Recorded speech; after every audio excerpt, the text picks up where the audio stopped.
Welcome back to the show. You're watching Arise 360, and we're still taking a look back on Big Brother Naija and the just concluded show, as well as the top 3 housemates to leave. And now joining us from our Lagos studio is Wanni. Wanni, I'm so happy to have you join the show, and I'll tell you why. Because, girl, in 2016, and I'm doing this to not just celebrate you, to celebrate every single person who was on that show, because we've all done so well for ourselves. MTV Bay's VJ Search, you were there. Flairtitude was there. Oh my God. Hilda Bassi was there. Yes, I was there. And look how far every single person who they told no has come. So I feel you and your sister when you guys are like, yo, we want this. Cause it's been a journey, Wanni. Talk to me about like coming to this long moment. Journey. Talk to me about this moment right here. Like, it's such a full circle. What has that journey been like for you? First of all, I want to say thank you for those nice words. I feel so blessed to be here. And it feels refreshing to be talking to somebody that has known us from back in the day, because most people just see us and be like, oh, these girls, they just aired this thing. But we've been here for a while. We've been in the entertainment industry for over 8 years, been DJing for over 3. So being here today, and finally I'm like, I prayed for this, and now it's here, and I'm going to enjoy it to the fullest. See, Wanni, I feel like you and your sister said, if you guys are not going to give us, we are going to take it. And you guys have definitely done that. But Big Brother, though, what made you guys say, you know what, we have to do Big Brother? Because like you said, you've been doing entertainment for 8 years. You've been DJing for 3, and you really have been putting yourselves out there as much as you both can. But why Big Brother? Why did you say you wanted to go in together? So we've been auditioning for Big Brother for 5 years. This was our 5th try, and I guess the 5th time was a charm. But, we've always known that we were meant to be stars. We've always known, like, we've never doubted in our stardom. And when you just need a platform, we knew that we just needed that platform, that global platform to blow us out of the water. DJing was already going so good. The trajectory was great. But Big Brother, we knew that with Big Brother, it was going to, like, be poof. And that's all we needed. So we knew that Big Brother was it. And we never tried to audition individually. We always tried to audition as pairs. So when we saw the audition come out and we knew that it was for 2 people, we were like, this here just felt right. And we were right. The 5th time was definitely the charm. Now, Wanni, we also got to see a lot of your personality as well as your sisters. By the way, incredibly interesting, I would say. But do you feel like, reality TV also came, because as DJs or as presenters, there's a side of you that people don't get to see. We get to see the dancers, we get to see the girls who have great synergy. But with Big Brother, we got to see the emotion, we got to see the good, the bad, the ugly as well. Do you feel like that was a little TMI, or is that something that you were both comfortable with?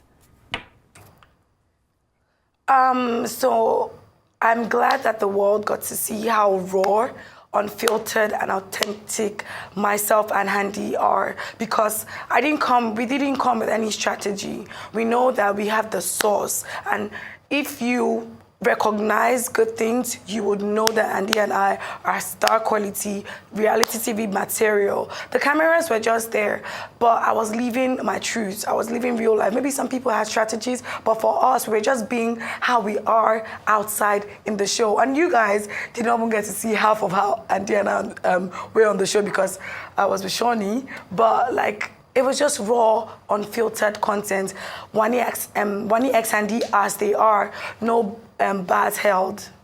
I love that. Now, speaking about, being out there, it's important to make a distinction between, being popular and an influencer versus just having a thriving business as a popular person and as an influencer. And we live in a world where they say you have to fake it till you make it.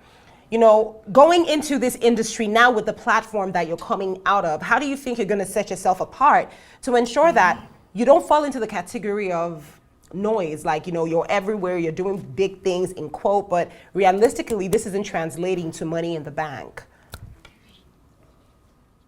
So very easy because, like I said earlier, Andy and I just needed a platform. We are business women. We've been hustling for the past 8 years. We've learned, we've failed, and we've learned from our failures. We were thriving DJs. It's not like we just started this DJing and came. We were making so much money from DJing. DJing was sponsoring my lifestyle, our lifestyles. So we think that with that, that's already in the bag. So now we just needed Big Brother because we needed that platform to just blow us out of the water because, you know, your girls need to make more money. We're looking for millions, okay? So, like, that's easy because we already got that in the bag. We're already hustling and making the money. We just want the platform so we can make more kudi. Yo, you should come to the SCT and do like a homecoming type thing with your sister. You totally should do that. But let's talk about... Definitely. Right? You should. Let's talk about Sean and that relationship. Where is it at right now? Like, you're talking business and all of that. Is that something that you would say has a place in your life, considering how career-driven you and your sister are right now? So for me, I believe that you can have it all. Relationship, a healthy relationship, a healthy career, everything, and a sweet, good life. I'm a positive babe, Andy's a positive babe, and Sean is a positive person. So right now, Sean is going to be in my life for the longest time because I respect him as a person, I respect him as a friend, and it doesn't, yes, we're romantically involved in the house, and it doesn't matter if we end up dating or getting married. That's by side. Sean and I and Handy are going to make so much money together, and we're going to have a very interesting and sweet friendship where we'll be spending money, making money, and just living our positive lives. It's amazing. Wanni, you say sweet friendship. Why are you doing this? Like, you know, you're in the TV business, so you interview people, so you know how interviews work. What do you mean by sweet friendship, Wanni? Define it, okay? Define it, dear. My smooth Sean. Maybe I might be turning Semu for him. Well, we'll take that. We'll definitely take that. You know, I feel like at the end of the day, you know, how does Hanny feel about your relationship with him though? Like, you know, your family as well. Is he like totally welcome? Is everyone like, yo, we're for this relationship / friendship, whichever you want to call it? What's the energy there like? The Chihuahuas. But the Chihuahuas is not just Handy and I. It is Handy, Sean, and Wanni. So Handy is perfectly fine with the relationship. In fact, we were out last night, all three of us, for the first time since coming out of the house. It's amazing. I've not gotten to see my mom yet, and my sisters and everybody else. So I don't know how they feel about him per se. But with Handy, I know that it's a go. She's down for this, and I am. No, I love that. I have 3 sisters, and I feel like one thing we all tell ourselves is, listen, if one person is close to someone, we all need to be close to that person. So I totally can relate to that. But now, Wanni, you know, we're having this conversation. You're making me laugh. You know, I'm feeling your energy, and when I now think of the fact, and I know that because everyone gets upset. I get angry. And that's probably one of the reasons why I don't do reality TV. Yeah. But we got to see that on TV, you know, the agents and everything that happened before. Do you feel like there might be, do you feel like you might reconcile? Are you open to that? Like, I saw you dancing with Tammy.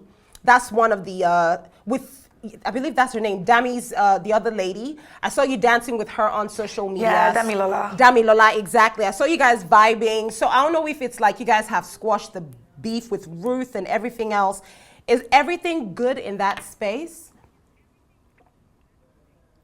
So for me, like I said, I'm a sweet girl. I love to be happy.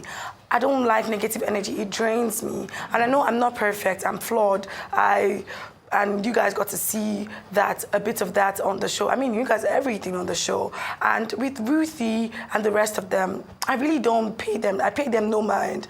There was a rift, we had a fight, and for me, it was done. So when they came back and there was all that, that's why it was easy not to even respond, because I was like, this happened in week 2, this is week 9, I've moved on.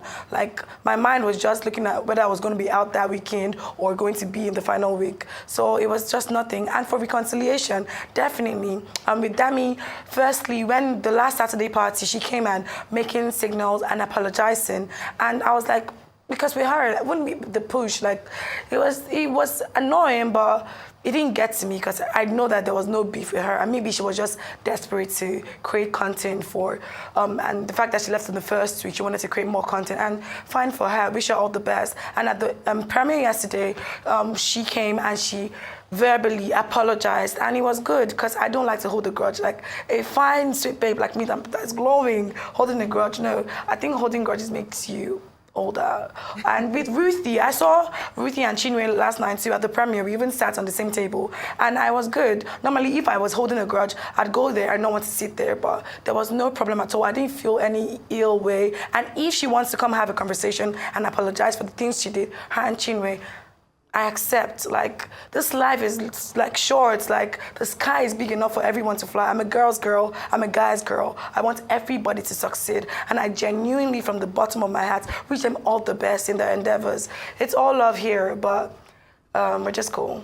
We're just cool. You know, it's interesting to say that because when I interviewed Ruth, you know, she was quite emotional on the show. She was here and she apologized actually for everything that happened. She was quite sad about her reaction. So I was a little surprised at what happened during week 9. But do you have anything to say about your role in anything that led to what happened? Whether it was week 2 or week 9, do you have anything to say to these ladies, like, for whatever it is that may have contributed to what happened? Do you have anything to say to that?